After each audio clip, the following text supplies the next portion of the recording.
It's been a while since I have done something like this, review movies or TV shows in a quick span, and today I'm doing that with TV shows, and I'm going to start off with Muppets from ABC 2015.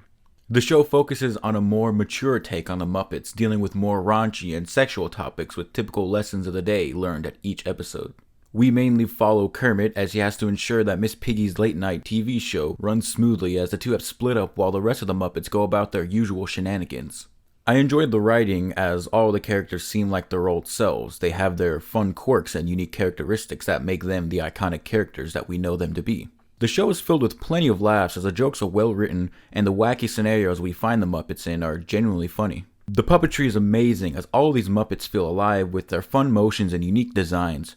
Even seeing them in their full body doesn't seem off-putting as it has the potential to, as we mainly see them from their upper body. There are some nice emotional moments as we can sympathize with the issues between Kermit and Miss Piggy who struggle with their lingering feelings for each other, as Kermit and Miss Piggy try to move on from each other. I don't have many issues with the show except that the side plots involving the characters that aren't Piggy or Kermit seem to end too quickly or they don't seem as interesting as the main plot with the two. Not a lot is done wrong, but not a lot blows me away. If you enjoy the Muppets in general, you'll enjoy this. Anyone can get behind this show and enjoy it as it provides plenty of laughs and enjoyment. I'm giving this show a B. Sticking with Disney, the next show is The Owl House, which is a cartoon on Disney Channel created by Dana Terrace, which tells the story of a young teenage girl named Luz who gets transported to a magical world called the Boiling Isles. Luz then gets taken under the wing of Ida, the Owl Lady, so she can learn how to perform magic as opposed to return home and attend a reality check summer camp. This is a fascinating show that has a lot of heart and imagination poured into it. Every episode has something special about it, whether it be the world building, the character interactions, the crazy and imaginative fight sequences, and the morals that anyone can get behind. The animation is amazing. The colors pop out, the character designs are unique, and nothing about the show looks bad or less than average. A lot of effort goes into the looks of the show, and I can't commend it much more. Luz is a great character for the show as she is very outgoing and does her best to both learn magic and befriend everybody, and she isn't annoying about the latter as she is written very well. All of the characters are great actually.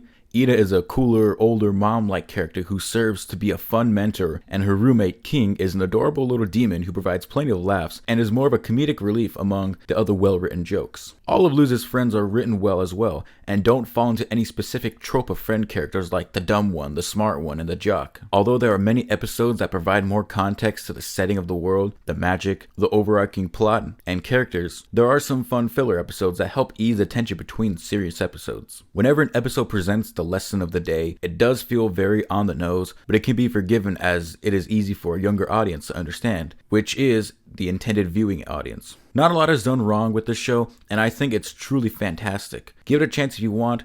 I'm excited for season 2, and it is definitely filling the Steven Universe-shaped hole in my heart that I so dearly miss. I'm giving this show an A.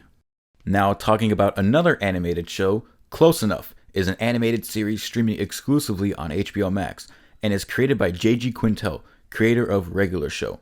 This show is done in the same style of Regular Show, and even has a lot of fun callbacks to that show. Close Enough centers on Josh, Emily, and their daughter Candace, who live in an apartment with their divorced friends Alex and Bridget. The adults struggle with their identity, however, as they see their age in their 30s bearing over them as they desire more in life due to their circumstances despite being talented. They also worry for Candace, as they want the best for her in school as she struggles with learning, hence why they live with their divorced friends to save money. The lessons of the day that are brought up don't get super deep, but they get across exactly how the characters feel about the certain scenarios that they get into. If you've seen Regular Show, you'll get more of that, but a little more grounded. The main characters are all humans, unlike in Regular Show, which does ground the show just a tad more from Regular Show, but the wacky shenanigans still ensue like a giant talking snail with a hat that can make him move faster than the blink of an eye, and a group of old British children who try to force Josh and Emily to be their parents. With this being a more adult show, more mature jokes and themes are presented, which makes this show feel more relatable to the audience that fell in love with Regular Show. I found the humor to be funny,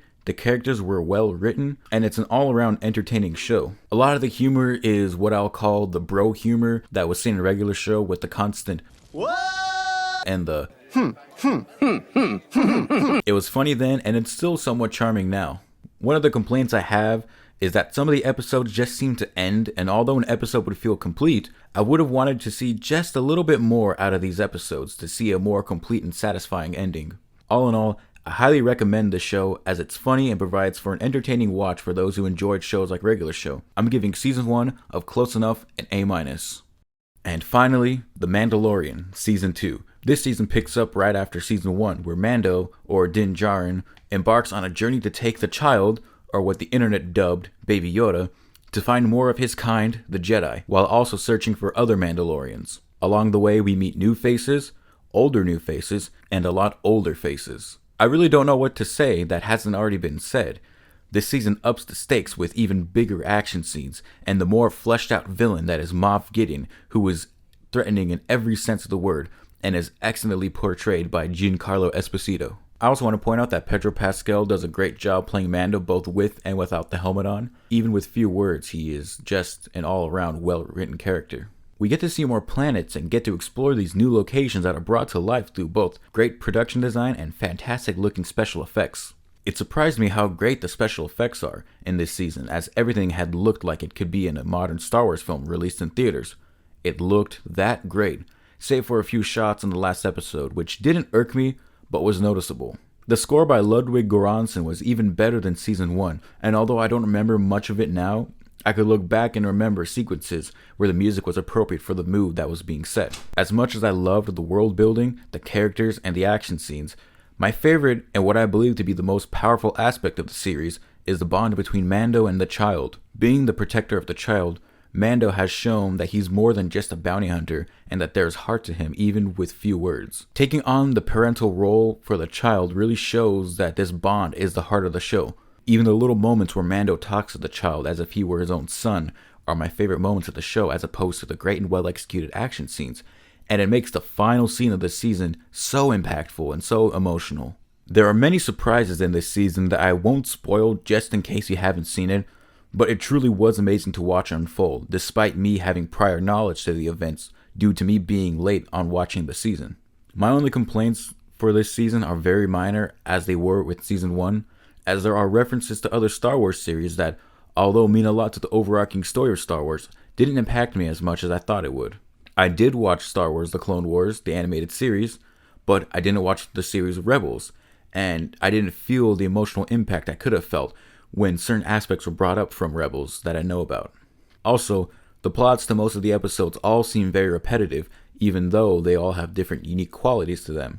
These episodes would be Mando looking for information, being told that he would receive said information if he does a task, he does the task, and then heads off into the next episode where the same thing would most likely happen again. It isn't that big of an issue though, as each of these episodes are different enough in their own way with what actually happens in them. Overall, this is a great series, and this season was truly something special. I can't wait to see what would happen in season 3, and I will give The Mandalorian season 2 an A. Thanks for watching this video. I know it's been a while since I've put out a video, let alone a review for movies or TV shows, but I was glad to do the writing for this anyways, as these are some shows I've wanted to talk about for some time. Tell me what you thought about these shows if you've seen them before, whether it be The Mandalorian or The Muppets. Once again, thank you so much for watching this video, and I'll see you next time with more enjoyable content like this. Bye.